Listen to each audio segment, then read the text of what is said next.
Je suis obligé, bien que ce ne soit pas le sujet principal, mais quand même, de réagir parce que vous employez indûment l'expression « état de droit », qui est une expression fallacieuse. J'ai dit pour le coup. Non, mais c'est surtout le camarade Charles-Henri Deloye. L'expression « état de droit », qui est assez récente dans l'opinion qui a été répondue récemment, c'est une transcription de la formule allemande du Rechtsstaat. Et l'état de droit, c'est le contraire de l'état légal. L'état légal, c'est l'état où le juge applique la loi. Il est résumé d'une manière caricaturale par la formule du conventionnel du port. Alors si je vous dis conventionnel, évidemment, ça va vous faire hérisser le poil, si j'ose dire, les cheveux, qui disait le jugement est la conclusion d'un syllogisme dont la mineure est le fait et dont la majeure est la loi. Application, Landru a commis un assassinat, Landru est un assassin, ça c'est la mineure, prémisse mineure. La loi punit de mort les assassins, prémisse majeure, conclusion, le jugement, Landru est condamné à mort. Voilà. Alors, l'état de droit, c'est en fait l'état où...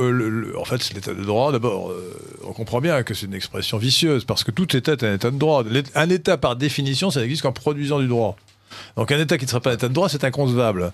L'Union soviétique ou la Chine de Mao, c'était des États de droit. Le droit était peut-être un mauvais droit, même sûrement un mauvais droit, mais c'était un État... Non, je ne suis pas d'accord, il y a les États de fait. Non, mais l'État avec un grand E, la puissance publique. On dit que... Alors, excusez-moi, un point important, lorsqu'on traduit État de droit, on se trompe en mettant État avec un petit E, parce que c'est État, en allemand, Rechtsstaat, c'est Staat, et je crois qu'en allemand, je ne parle pas allemand, je parle sous votre contrôle, l'État au sens condition, c'est Stand et non pas Staat. Et Daesh, c'est bien un État de droit, de fait. C'est un État de fait, c'est pas un État de droit. Pas... Daesh, l'État islamique, dans son domaine, est un État de droit. Et il applique toutes sortes de règles. D'ailleurs, lorsqu'on s'empare d'une ancienne ville tenue par l'État islamique, Daesh, on trouve des quantités de règles administratives en tout genre. Daesh est une bureaucratie prodigieuse, efficace. Bon, alors... On s'écarte un peu quand même. Non, mais ce que je veux dire, c'est que c'est l'état de droit s'oppose à l'état légal, et l'état de droit, c'est le gouvernement des juges qui nous livre impuissants à des procédures qui rendent l'état impotent. Bien. Et au fond, l'abolition de la peine de mort, c'est assez bien dans la lignée de l'état de droit, de l'esprit de l'état de droit qui aboutit au gouvernement des juges. Alors, vous avez dit, cher Charles-Henri Deloye, je résume. Hein, qu'est-ce que j'ai dit? Notamment que la peine de mort était juste et nécessaire, on peut le dire. Ah oui, ça oui. Alors qu'elle soit juste, vous l'avez démontré brillamment. C'est-à-dire que c'est l'expiation. Le premier rôle de la peine de mort, c'est l'expiation. Lorsqu'un homme a commis des horreurs, il faut comprendre que les abolitionnistes sont des extrémistes, parce qu'ensuite on peut discuter de l'extension de la peine de mort. Mais l'abolitionniste, celui qui estime que même dans les cas les plus extrêmes, on ne peut pas appliquer la peine de mort. C'est des gens qui n'aiment pas le bien pour supporter le mal. Je vais vous citer l'exemple qui m'a le plus frappé quand même. Des sadiques des Landes. C'était il y a 30 ans, je crois, ou 40 ans en Angleterre. Bon, ils ont échappé à la peine de mort parce qu'il avait été aboli en Angleterre. Les sadiques des Landes. C'était un couple sadique qui enlevait des jeunes gens. Ce que je vais vous dire est horrible, chers auditeurs de Radio Courtoisie, mais c'est la vérité historiquement. Ils enlevaient des adolescents qu'ils emmenaient dans les Landes où personne ne pouvait entendre leurs cris de douleur. Ils les torturaient pendant des heures et des jours avant de les tuer. Ils les torturaient. Ils enregistraient les cris de douleur de ces malheureux qu'ils torturaient. Ils se passaient ensuite les enregistrements pour leur plaisir. Bon. Ils en ont tué des dizaines en les torturant. Mais ils ont échappé à la mort. C'est diabolique. Bon, alors, donc l'abolitionniste, c'est celui qui estime que ces gens-là devaient échapper à la peine de mort. Bon. Excusez-moi, mais j'ai envie de dire que dans leur cas, le supplice de la roue pourrait être très indiqué. La peine de mort me paraît presque indulgente. Une grâce. Presque. Alors, donc l'expiation. Mais il y a aussi le caractère nécessaire de la peine de mort. Alors, et c'est là qu'intervient la notion de dissuasion. Alors là, je vais encore m'inscrire un petit peu en faux. Oui, je sais ce que vous allez dire. Vous avez dit, vous n'étiez pas tellement sûr et qu'on ne pouvait pas mesurer l'effet. Si, vous allez dire qu'aux États-Unis, on a mesuré une étude. Aux États-Unis, mais pas une étude, des dizaines d'études. Oui.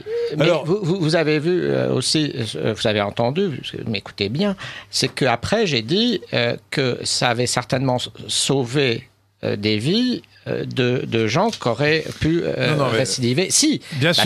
Si, ça se mesure. Après, dans la tête de ce qui se passe dans la tête des gens, on ne peut pas le savoir. Moi, mais quand bien même, moi, j'allais dire, pour moi, c'est pas un argument, la dissuasion. C'est un argument. C'est un argument des abolitionnistes, mais non, c'est pas. Enfin, moi, c'est question de justice. Quand je brûle un feu rouge, on me punit et on m'enlève 4 points, je crois. Voilà. Attendez, excusez-moi, Charles Hidalgo s'interrompt, mais la légitimité de la peine de mort, vous l'avez démontré par l'argument de l'expiation. Nous sommes entièrement d'accord. Mais j'ajoute, pour ceux qui ne seraient pas convaincus par cet argument moral, que lorsqu'on exécute, pas lorsqu'on condamne à mort, lorsqu'on exécute un condamné à mort, on épargne la vie de plusieurs dizaines de victimes innocentes. Mais ça, j'ai pas dit le contraire. Bon, mais ça, c'est très important. C'est-à-dire que parle de la grâce, c'est pas pareil. Là, c'est mathématique ce que vous dites. Moi, je parle de ce qui se passe dans la tête des gens, la dissuasion. C'est ça. Mais attendez, c'est parce qu'il y a dissuasion qu'on épargne la vie d'innocents. S'il n'y a pas de dissuasion, on n'épargnerait pas. Autrement dit, statistiquement, si vous voulez les statistiques, au lieu de qu'il y ait 1000 meurtres, lorsqu'on applique la peine de mort, on en a 500, 800, on en a beaucoup moins. Mais, je vais vous expliquer qu'on peut le savoir, parce qu'il y a une science ou une technique qui s'appelle l'économétrie. Et il se trouve qu'aux États-Unis, il y a 50 États différents, nous en parlions tout à l'heure à propos de Trump, qui ont 50 législations différentes. Que, aux États-Unis, la Cour suprême a décidé d'abolir la peine de mort, un beau jour, et que, donc ça s'est appliqué évidemment dans tous les États, et que elle l'a ensuite autorisé. Alors pour que la peine de mort soit appliquée, dans un État américain, il faut non seulement que la Cour suprême l'autorise, mais il faut encore que cet État veuille bien l'appliquer. Bon. Et donc, il y a autant de situations que d'États. Et cela on peut donc étudier l'évolution des condamnations à mort, des exécutions et du nombre des meurtres sur un siècle. C'est ce qu'ont fait des économètres américains qui se sont penchés sur la question et qui ont trouvé une élasticité, comment dire en économétrie, très importante des exécutions à la peine de mort. Ce qui est intéressant d'ailleurs, c'est que ce n'est pas la condamnation à mort qui compte, c'est l'exécution. Et donc aux États-Unis, l'effet dissuasif de la peine de mort est diminué par la longueur des procédures qui fait qu'entre la condamnation à mort, enfin entre le crime qui est commis, l'assassinat et l'exécution, ça met 10 ans ou 15 ans. Mais malgré cela, les différentes études qui sont relativement complexes, qui partent des faits, et qui sont des études économétriques, arrivent à des conclusions variées. Alors c'est au minimum 5 vies humaines innocentes épargnées par chaque exécution, mais ça va jusqu'à 50 ou 100. Et donc on peut considérer comme établi qu'il y a un effet dissuasif très important. D'ailleurs, c'est une question de simple bon sens, Charles-Henri Deloy. Je ne dis pas le contraire. Attendez. Je ne dis pas qu'elle n'est pas dissuasive. Non, mais attendez. Je dis que ce n'est pas l'argument que je retiens. Libre à vous, mais c'est un argument qu'il faut avancer parce qu'il est très important. Si la peine de mort n'était pas dissuasive, aucune peine ne sera dissuasive. Alors il vaut mieux tout de suite supprimer les prisons. C'est un argument contrario par l'absurde, si vous voulez. Si la peine n'est pas dissuasive, alors...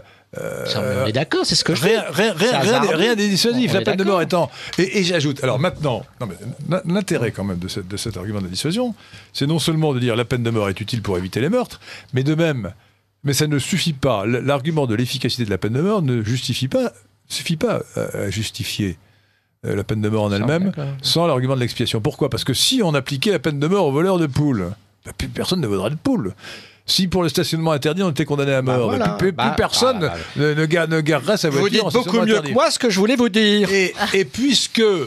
Donc il faut encore que la peine de mort soit juste, parce que si on l'appliquait d'une manière très étendue, certes, on aboutirait à des résultats phénoménaux, mais avec des conséquences très injustes.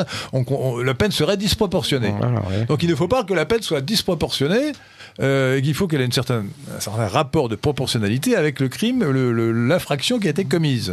Bon, mais pour la haute trahison, pour les meurtres, non pas pour les viols. Pourquoi pas pour les viols, Charles-Henri Deloy ?